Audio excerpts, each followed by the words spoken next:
Good morning everyone. Last video में आपने शब्द के भेद अर्थ के आधार पर तथा उत्पत्ति के आधार पर पढ़े थे। आज की वीडियो में हम शब्द के भेद रचना के आधार तथा प्रयोग के आधार पर पढ़ेंगे। स्टार्ट करते रचना के आधार पर शब्द के भेद, या फिर हम ये कह सकते हैं कि बनावट तथा संरचना के आधार पर शब्द के भेद। रचना के आधार पर शब्द के भेदों को 3 भागों में बांटा गया है: रूढ़ शब्द, यौगिक शब्द और योग रूढ़ शब्द। सबसे पहले हम ये समझते हैं कि रचना के आधार पर या बनावट के आधार पर शब्दों की रचना कैसे की जाती है।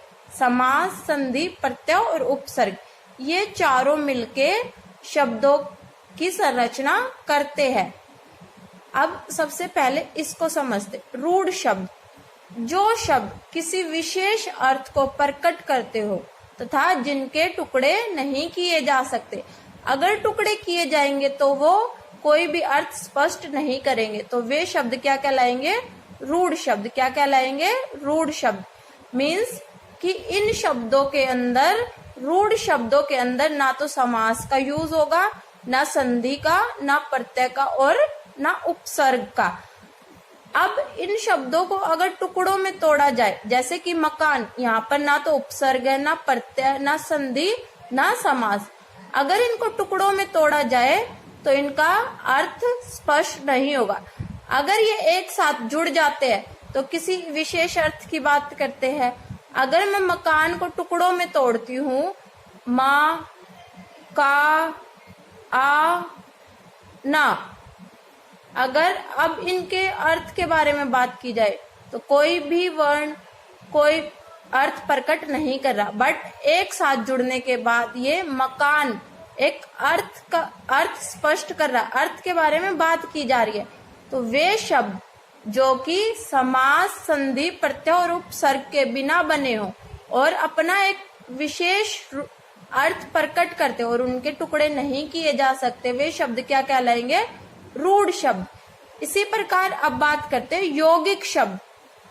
यौगिक को तोड़ेंगे तो 2 शब्दों से मिलकर बना, योग इक, योग इक, यौगिक। तो वे शब्द जो 2 या 2 से अधिक सार्थक शब्दों के मेल से बने हैं और उनमें प्रत्येक शब्द अपना एक अर्थ स्पष्ट करता है, तो वो शब्द क्या कहलाएंगे? यौगिक शब्द कहलाएंगे। जैसे रसोई घर, तो यहाँ पर रसोई भी रूढ़ शब्द है और घर भी रूढ़ शब्द है। तो हम ये कह सकते हैं कि यौगिक शब्द 2 रूढ़ शब्दों से मिलकर बना है, जिसमें संधि, समास, प्रत्यय, उपसर्ग, इन सब का यूज किया जाता है शब्द बनाने के लिए। तो यहाँ पर आप लोग देखोगे कि रसोई घर में 2 रूढ़ शब्द मिलकर एक तीसरा शब्द बना रहे हैं जो कि अपना एक विशेष अर्थ स्पष्ट कर रहा है। और अगर इसको टुकड़ों में तोड़ा जाए तो दोनों ही रूढ़ शब्द अपना अपना अर्थ स्पष्ट कर रहे। इसी प्रकार चिड़ियाघर, चिड़ियाघर को अगर टुकड़ों में तोड़ा जाए तो दोनों ही रूढ़ शब्द अपना अपना अर्थ स्पष्ट कर रहे, बट जब इनको जोड़ दिया जाता है तो ये भी एक अलग विशेष अर्थ प्रकट कर रहा है। नेक्स्ट है योग रूढ़ शब्द। ऐसे शब्द जिनके टुकड़े तो हो सकते हैं परंतु उन टुकड़ों का विशेष अर्थ संयुक्त रूप से ही निकलता है, वो शब्द क्या कहलाएंगे? योग रूढ़ शब्द। ये शब्द भी यौगिक शब्दों की तरह ही रूढ़ शब्दों से मिलकर बने होते, परंतु ये किसी तीसरे विशेष अर्थ के बारे में बात करते, तीसरे अर्थ के बारे में बात करते। जैसे कि समास के अंदर आप लोगों ने देखा बहुब्रीहि समास किसी थर्ड पर्सन के बारे में बात करता है। इसी प्रकार यहाँ पर भी जब 2 रूढ़ शब्द मिल जाएंगे तो वो किसी अन्य अर्थ के बारे में बात कर रहे होंगे, तो वो शब्द क्या कहलाएंगे? योग रूढ़ शब्द। ये शब्द समास, संधि, प्रत्यय और उपसर्ग के साथ मिलकर बने होते हैं, जैसे कि यौगिक शब्द बने होते हैं।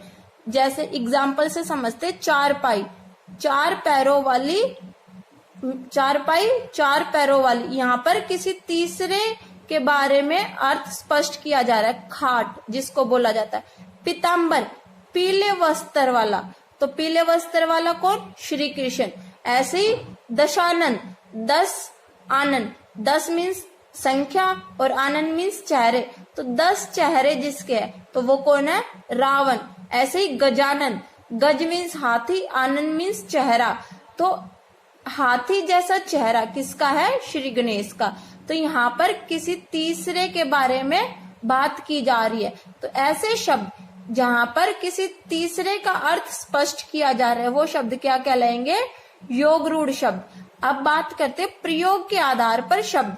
प्रयोग के आधार पर शब्द दो प्रकार के होते हैं, विकारी शब्द, अविकारी शब्द।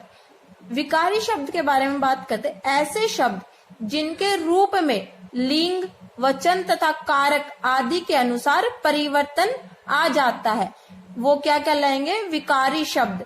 जैसे कि बच्चा पढ़ता है, यहाँ पर लड़के के बारे में बात की जा रही है, तो इसी का लिंग परिवर्तन हो जाता है, यहाँ पर बच्ची पढ़ती है, तो यहाँ पर लिंग का प्रभाव हुआ, तो बच्ची यहाँ पर लड़की के बारे में बात की जा रही है, यहाँ पर लड़के के बारे में और यहाँ पर लड़की के बारे में, तो यहाँ पर वाक्य पे किसका प्रभाव पड़ा? लिंग का। तो ऐसे शब्द जिन पर लिंग, वचन और कारक का प्रभाव पड़ता है और उसी के अनुसार परिवर्तन आ जाता है, तो वो शब्द क्या कहलाएंगे? विकारी शब्द। जैसे कि वचन का प्रभाव देखते, बच्चा सोता है, तो शब्द यहाँ पर क्या बने? बच्चे सोते हैं।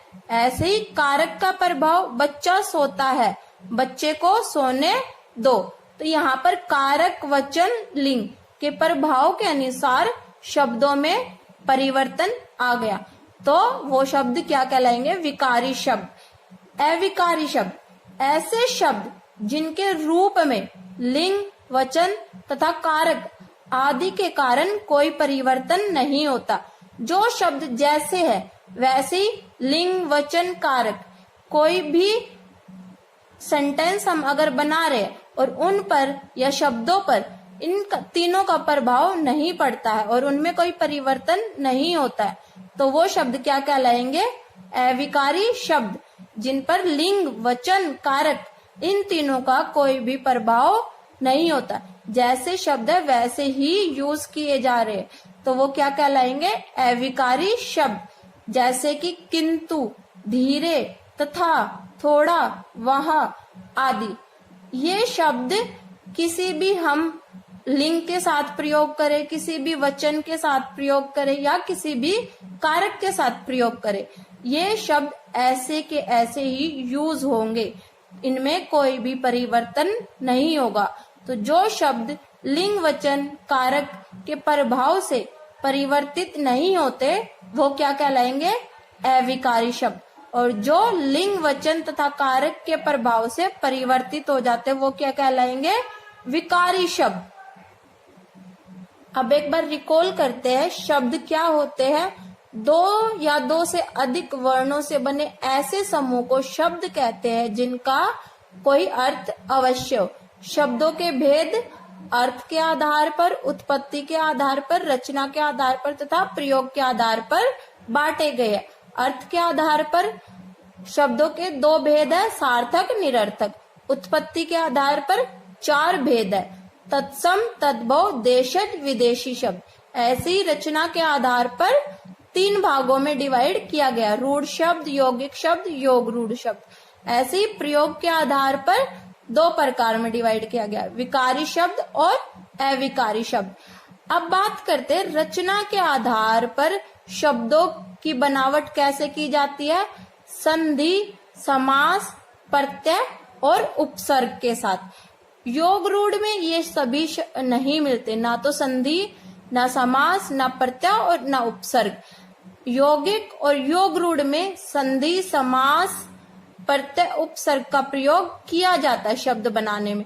ऐसे ही योग रूढ़ में भी संधि, समास, प्रत्यय और उपसर्ग का प्रयोग किया जाता है शब्दों की बनावट में, परंतु योग रूढ़ में शब्दों की बनावट के लिए इन सब का प्रयोग नहीं किया जाता।